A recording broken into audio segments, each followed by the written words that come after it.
보지 않고 그냥 휙 하고 일어서려고 그러면 저는 계속 할래? 이러면서 쫓아가서 베어버릴 겁니다. 칼을 갖고 있다고 여겨지면은 더 멀찍이 떨어져야 될 것이고, 칼 꺼내면은 빨리 도망가는 걸 생각하는 게 당연히 합리적인 거고, 시간, 공간 감각, 관찰력, 그리고 담력, 이런 걸 키우기 위해서 이러한 카타를 한다라고 보시는 게 좀 더 합리적이지 않을까라고 생각하는데 말씀드렸어요.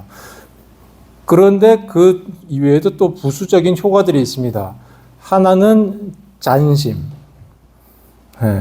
잔심. 그리고 또 하나는 여러분들이 여기서 배우게 되는 것들을 그대로 체술에 다시 응용할 수가 있어요. 손목 뒤집기로 다시 한번 해볼까요?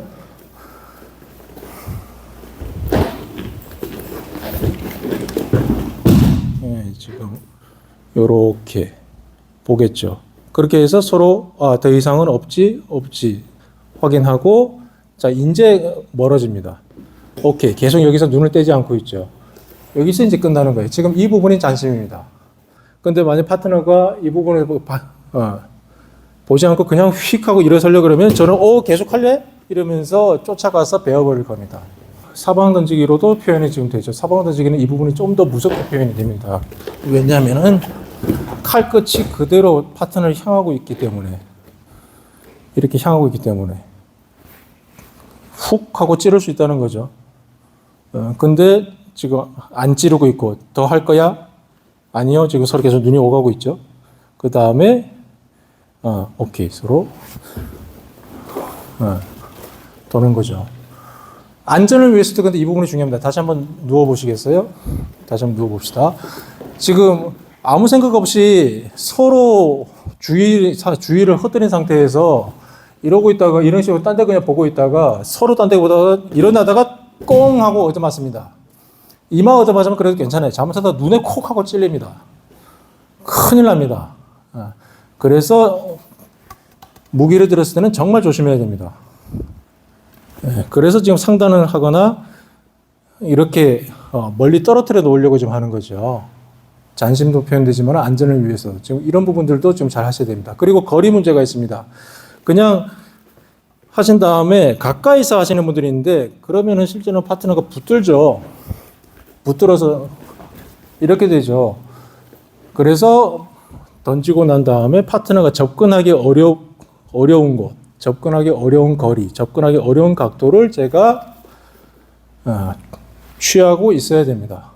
그런 부분들을 잘 챙겨 주십시오. 지금 이거를 맨손으로 할 때도 똑같이 여러분들이 갖고 계셔야 돼요. 맨손으로 연습하실 때도 똑같이 그러한 감각을 갖고 계시는 게 좋습니다. 그게 이제 잔심 부분이고, 두 번째는 입신던지기로 다시 한번 설명을 드리겠는데, 여기서 배운 것들이 여러분들 체술에서도 그대로 다시 피드백이 옵니다.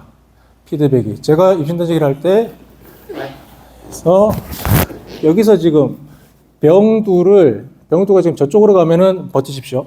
오히려 버티게 돼요. 근데 병두를 파트너 쪽으로 향하게 되면, 파트너 미간 쪽으로 향하면은 이익교처럼 걸리면서 오히려 파트너가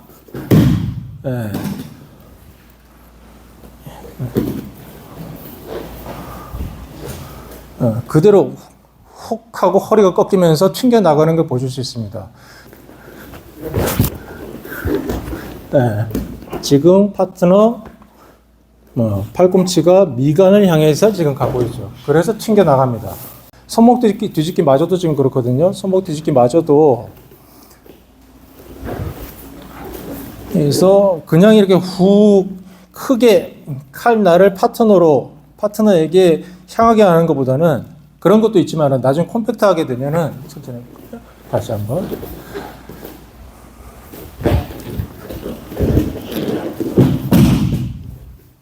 이런 식으로 콤팩트하게도 손목 뒤집기를 할 수가 있어요.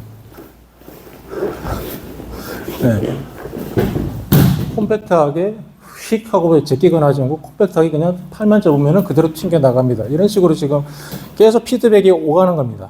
그 부분을 잘 이해를 해주시면 좋습니다. 그래서 타이사바키, 아테미, 켄토리, 여기까지가 모두 하나의 흐름이 완성이 되는 거예요. 흐름이 다 같은 겁니다. 같은 거.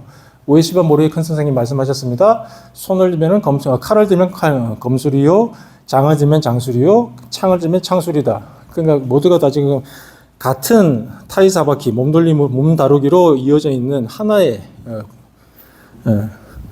유기체입니다. 유기체.